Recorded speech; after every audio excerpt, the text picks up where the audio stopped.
দেখুন, এই বিষয়ে একটাই কথা বলবো, যেটা একটা প্রবাদ বাক্য আছে, গায়ে মানে না আপনা মরণ।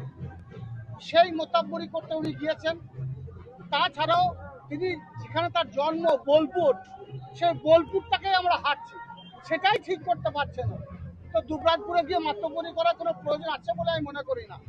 তাছাড়া আমি যেটুকু জানি, আমি একজন কোর কমিটির সদস্য হিসেবে বলছি যে দুবরাজপুরের দায়িত্ব বর্তমানে সিউড়ির বিধায়ক বিকাশ রায়চৌধুরীকে দলগতভাবে কোর কমিটির পক্ষ থেকে দেওয়া আছে।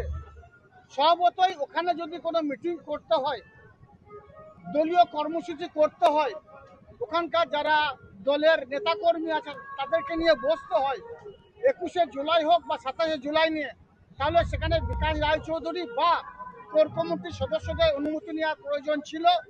তিনি অনুমতি নেননি। স্বভাবতই 12 তারিখে যে কোর কমিটির মিটিং আছে, সেই কোর কমিটির মিটিংয়ে এই বিষয়টাকে আমি আলোচনা করব এবং কোর কমিটির সদস্যদের কাছ থেকে যদি এর সঠিক উত্তর না পাই, তাহলে রাজ্য নেতৃত্বকে আমি অবশ্যই বিষয়টা জানাবো।